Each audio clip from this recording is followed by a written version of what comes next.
Hello students, start करते हैं new chapter. Chapter number 9, application of trigonometry. यहाँ पे जो मेन कॉन्सेप्ट आपके पास है उसको आपने थोड़ा अपने माइंड में रखा है। ठीक है, यही कॉन्सेप्ट बार बार यूज होने वाला है और लगभग सभी क्वेश्चंस पे। तो स्टार्ट करते हैं। हो क्या है, मान लीजिए इस पॉइंट के ऊपर ऑब्जर्वर है। ऑब्जर्वर, ऑब्जर्वर तो आप समझते होंगे।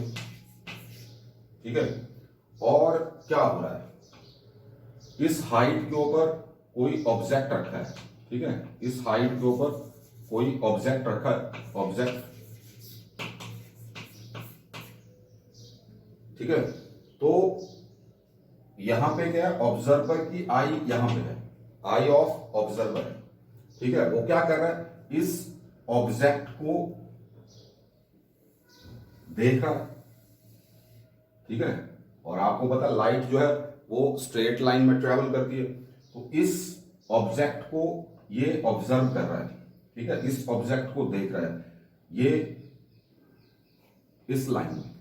ठीक है, तो क्या है, पहले तो आपको क्या है, उस आई के थ्रू जहां से वो देख रहा है वहां से आपको क्या करना है, एक हॉरिजॉन्टल लाइन ड्रॉ करनी है। ठीक है, this is horizontal line, horizontal line. ठीक है बेटा, और ये इस ऑब्जेक्ट को observe, this is line of site.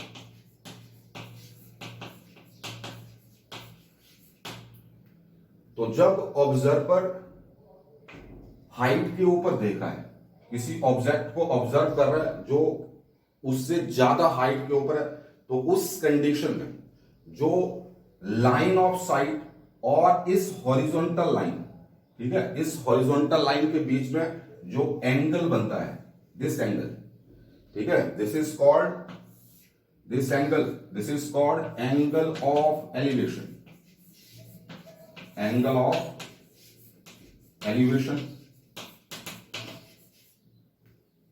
ये बात आपको अच्छी तरह से माइंड में बिठानी है। ठीक है, अब सपोज करिए कि कोई ऑब्जेक्ट यहां पे, यहां जैसे कोई ऑब्जेक्ट, ठीक है,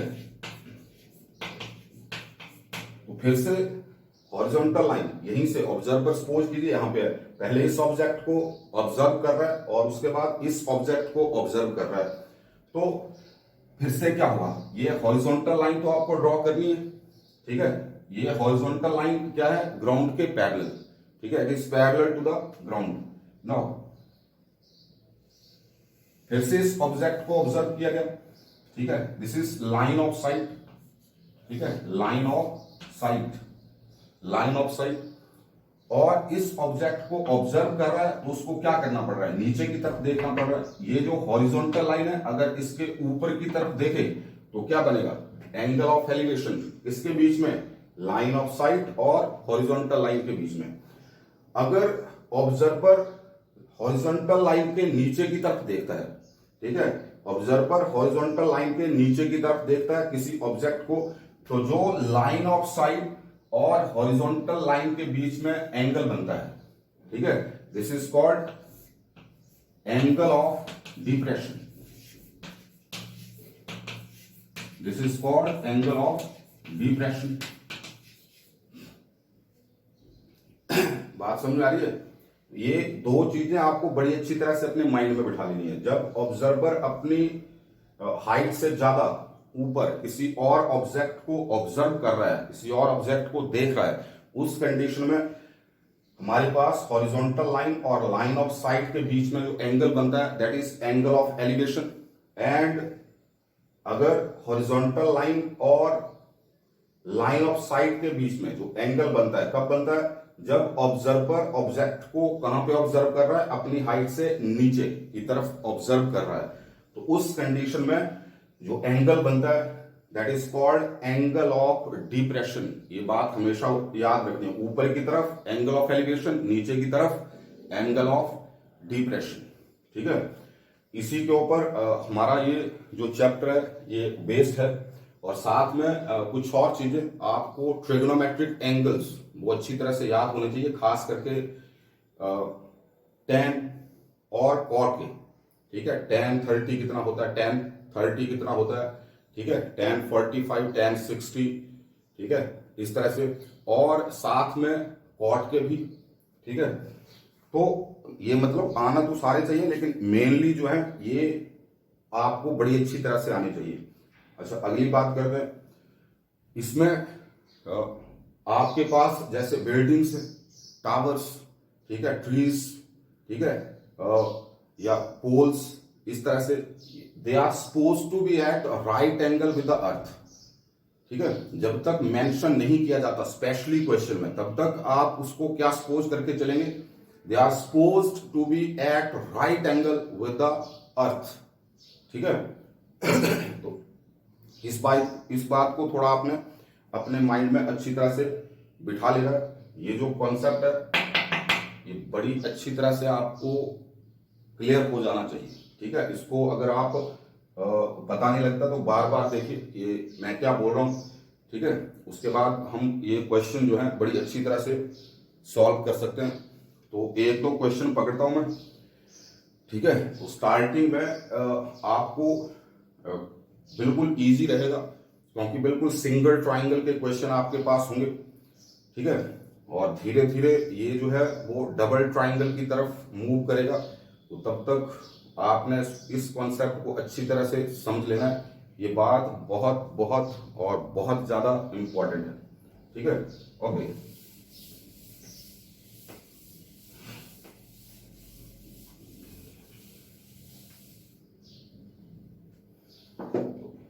एनसीईआरटी से स्टार्ट करते हैं।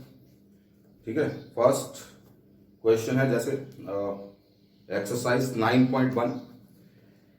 A circus artist is claiming a 20-meter long rope which is tightly stretched and tied from the top of a vertical pole to the ground.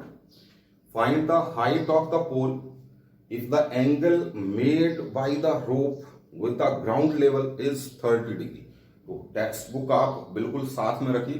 ठीक है, जब भी आप क्वेश्चन लेक्चर देख रहे हैं, वीडियो लेक्चर देख रहे हैं, टेक्स्ट बुक साथ में रखिए, क्वेश्चन अच्छी तरह से पढ़िए क्या बोला गया है, और उसके बाद सॉल्यूशन देखिए मैं कैसे इसको सॉल्व करने जा रहा हूं। तो फिगर भी दिया है यहां पे, just like this.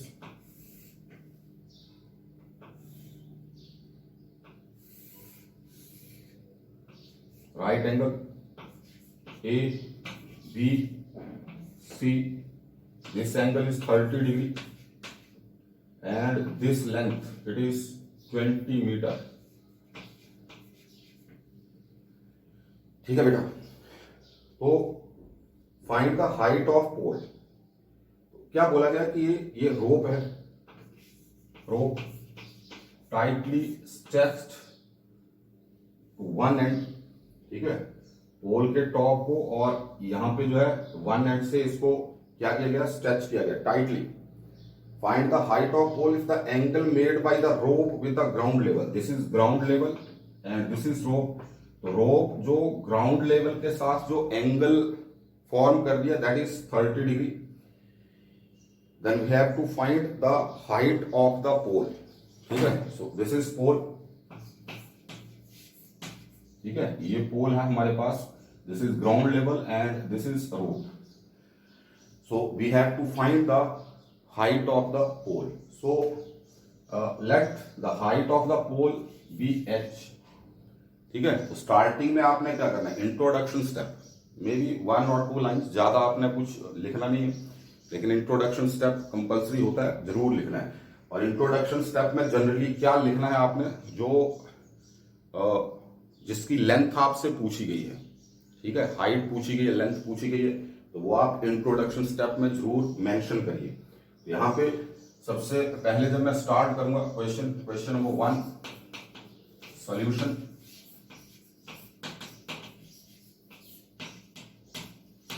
AB equals h is the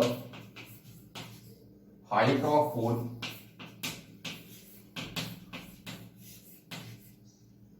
and AC equals 20 meter is the length of rope। ठीक है बेटा, इंट्रोडक्शन स्टेप थोड़ा लिखना होता है इसमें, तो आपने लिखना है, उसके बाद डायरेक्ट हम क्वेश्चन की तरफ मूव करेंगे। तो क्या बोला गया यहां पे, देखो ट्रिग्नोमेट्रिक रेशो ये बताया था मैंने आपको, ठीक है। पंडित बद्री प्रसाद हर हर बोल, ठीक है। Now this is sine cos tan cot sec and this is cosec, is not it। तो क्या करेंगे बेटा, यहां पे क्या है, acute angle, given acute angle, ये बताया था मैंने पहले आपको, ठीक है। गिवन एक्यूट एंगल हमेशा किसके बीच में फॉर्म होता है, बेस एंड हाइपोटेन्यूज के बीच में, ठीक है। बेस एंड हाइपोटेन्यूज, तो ये साइड अपने आप क्या बन जाएगी, परपेंडिकुलर, ठीक है। याद रखिए ए बी इसमें क्या है, परपेंडिकुलर, और एक्यूट एंगल बेस और हाइपोटेन्यूज के बीच में हमेशा फॉर्म होता है। तो जो लेंथ, ठीक है, जो लेंथ आपने फाइंड करनी है उसको आपने न्यूमरेटर में रखना है, और जो गिवन लेंथ है उसको डिनोमिनेटर में रखना है, और फिर टी रेशो चेक करनी है कि कौन सी टी रेशो हमारे पास फॉर्म हो रही है, ठीक है। सो इन ट्राइंगल ABC AB है ना, ये लेंथ हमने फाइंड करनी है, और गिवन लेंथ हमारे पास क्या है, AC।